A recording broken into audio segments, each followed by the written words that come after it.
ଅଣସର ଘରୁ ବାହାରିବ କାଳିଆ ଠାକୁର।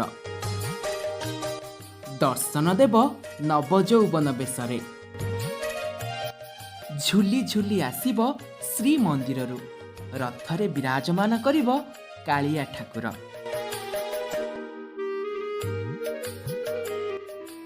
ଭକ୍ତଙ୍କ ମେଳରେ ଘଣ୍ଟନାଦରେ ଦୁଲୁକିବ ବଡ଼ଦାଣ୍ଡ।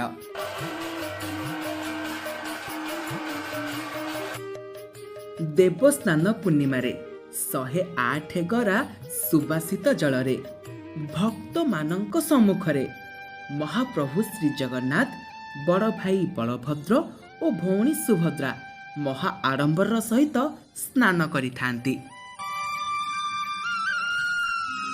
ଏହାପରେ ମହାପ୍ରଭୁ ସ୍ନାନ ପୂର୍ଣ୍ଣିମା ଠାରୁ ଆରମ୍ଭ କରି ନେତ୍ର ଉତ୍ସବ ପର୍ଯ୍ୟନ୍ତ ଦୀର୍ଘ 15 ଦିନ ଜ୍ୱରରେ ପଡ଼ନ୍ତି, ଯାହାକୁ ଅଣସର ବୋଲି କୁହାଯାଏ।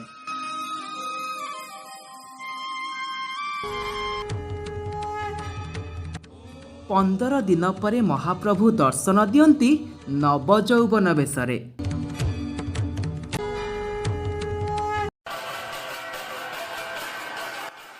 ଆଷାଢ଼ ମାସ ଶୁକ୍ଳ ପକ୍ଷ ଦ୍ୱିତୀୟା ତିଥିରେ ମହାପ୍ରଭୁ ଝୁଲି ଝୁଲି ବଡ଼ଦାଣ୍ଡକୁ ଆସନ୍ତି।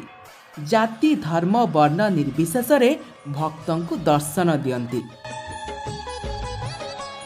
ପ୍ରଭୁ ଶ୍ରୀ ଜଗନ୍ନାଥଙ୍କୁ ନେଇ ଏକ ସୁନ୍ଦର କାହାଣୀ ଖୁବ୍ ଶୀଘ୍ର ଆମ କାହାଣୀ ୟୁଟ୍ୟୁବ୍ ଚ୍ୟାନେଲରେ। ଏବେ ହିଁ ଆମ କାହାଣୀ ୟୁଟ୍ୟୁବ୍ ଚ୍ୟାନେଲକୁ ଲାଇକ୍ କରନ୍ତୁ, ସେୟାର କରନ୍ତୁ ଆଉ ସବସ୍କ୍ରାଇବ୍ କରନ୍ତୁ।